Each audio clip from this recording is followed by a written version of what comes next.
Hi, and welcome to Melody Joy Quilts. I recently finished making a very intricate king-size quilt, and after finishing that project, I wanted something light, breezy, and something to use up existing fabric. If you've been quilting for any kind of a time, you know that it doesn't take long for your scrap bins, all the leftover little bits and bobbins that happen when you make a quilt, to start piling up. And today I am tackling my stash. So I'm starting by any pieces that are longer, I am cutting into 1.5 inch strips. And I'm using 1.5 inch strips so that when I add the 1/4 inch seam allowance on either side, it'll end up being 1 inch strips in my block. I'm using some old fabric that was from the back, left over from the back of the quilt, and I'm using the reverse side because it had some red roses on it. If I put it on the right side of the fabric when I add these strings, that red rose print might show through. It might not, but it might. So I'm using the reverse side, and I'm cutting that rose fabric into 8-inch squares. The purpose being it's going to act as my guide. Later, I can trim each of these string blocks down using that original 8-inch fabric square as my guide, and I'll have an 8-inch string block. I think these are really fun to make. You don't have to match any points. The cutting is very just loose. It's just, you can make the strips any size you want. I'm choosing to make most of mine 1.5, but if I can't quite make a 1.5, I'm doing 1.25. And then on the corners, I'm making some of the corners a little bigger, some of the corners a little smaller. It's very much a freestyle project, which, like I said, it's a good palate cleanser if you finish doing something difficult and you want something easy and fun. Bonus, it cleans out your scrap bins. These type of blocks are commonly referred to as string, S-T-R-I-N-G blocks. And the way you make them is you take those long, narrow strips of fabric, and you have to have a background square to sew it to. Now, I've seen people use all kinds of things for the background. I've seen people use paper, but if you use paper, then you have to pick all the paper off the back. I've seen people use interfacing, but in this case, I am just using an 8-inch cotton fabric square that was also from my stash. I didn't have enough of it to make another quilt backing, and I didn't really want to use it in another project because the scale of the print was so large. So I'm choosing to use that red rose fabric as my background squares. Again, I just cut those into 8-inch squares. You can choose any size square you want. You could even choose rectangles. I think it was Mary Mabel Quilting did rectangles and made a string block, which is a really cool variation. I'm choosing to use the square. So to start the process, take your first strip. I'm doing alternating colors. So I'm trying to go with a dark and a light and a dark and a light to really get the strings, the diagonal lines to pop. Lay your first strip diagonally from corner to corner across the block. Your first strip will go right side up. The second strip will go right side down, and you're going to lay it right on top of that first one. And then you just sew along one side. You're going to press it, fold it back, and just continue adding strips until you get to the very end. And then repeat the process on the other side.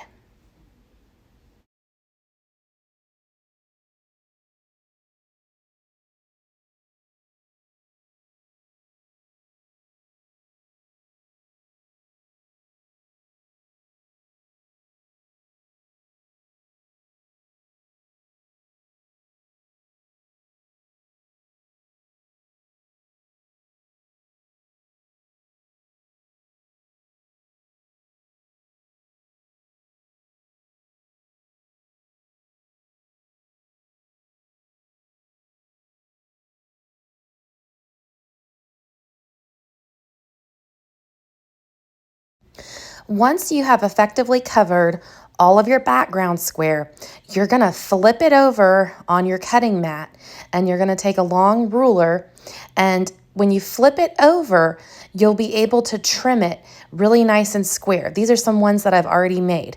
And so all I'm going to do is flip this over. See, there's that red rose print. And I used it for the back of a quilt, but now the leftover fabric I didn't have a plan for. So I thought it'd be perfect for this project.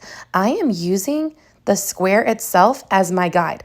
I'm putting the edge of my ruler right up against the edge of the square, and then I'm just trimming it. And so all that excess that's hanging over gets trimmed away, and you're left with a really nice, neat, cool quilt block. I think these are so fun to make. And I'm mixing fabrics that came from my grandma, who was a quilter for a very long time. She's not quilting anymore. See, this is what the back of it looks like. I've already started this one. I think one thing to look for with your strings that you're picking is high contrast. They don't even have to be the same type of prints. This lighter one actually is from a fall collection, and then the green one is kind of like a grunge, but I think these worked in this block because they were such high contrast. Now, I'm alternating, but what happened with this block, and I wanted to show you this in particular, is that I ran out of that green. And I thought about trying to add a different color in, but I didn't want to, so I just had to keep adding more strips of that lighter fabric until I got the corners covered because I ran out of green. That's okay. This is a freestyle project, so you just go with what you have. Now you can use just 2 fabrics alternating. You could make every single strip a different color, just making sure that you kind of alternate lighter values and darker values to be able to create the contrast. If you're using everything that's similar in shade or tone, it's just going to look a little bit monotonous, and you're not really going to see the diagonal lines. And if that's what you want to do, then that's fine, but you're not going to get kind of a striking visual pattern if your colors are too close together or too close in shade. The higher the contrast, the more pop you get. Then you can play around with layout. I was looking at this, and you can lay it out in a chevron pattern, or you can lay it out in a diamond pattern, and you're just going to put right sides together and sew down the side with a 1/4 inch seam. This is one of those projects that can grow over time. I made 4 blocks today, and then I put them together in one larger block, and I'll just store it that way. But I know that I used 1.5 inch strips, and now since I made this video, I can always go back and check if I forget, or I could write it down somewhere. That'd probably be smart if I wrote it down. But I used 1.5 inch strips roughly and 8 inch squares. And so as long as I keep using that method, I can just keep making these blocks over and over again over the next few months until I have enough to make a quilt top. Let me know in the comments if you have tried a string quilt before, or if there's a different type of quilt that you prefer to use when you're trying to use up your stash. I've also been working on making some 9-patch blocks because that works really well with 2.5 inch squares, and I have a whole pile of those. So if I don't have it, if I have pieces that are not long enough to be part of a string scrappy quilt, I'm working on a 9-patch quilt as well. Basically, I'm trying to process through my scraps and not just leave piles. I've also made potato chip block ones before. That's a great scrap quilt too. My original plan was to make a diamond, but now I'm looking at it just with kind of arrows pointing up, and that looks kind of cool. So once you have your blocks made, you can definitely play around with layout and decide. I decided to go diamond today, but I might do something different later. Anyway, if this video was helpful and you think you're going to try this, please give it a thumbs up or hype it, and share it with someone who also needs to clean out their stash bin. And happy quilting!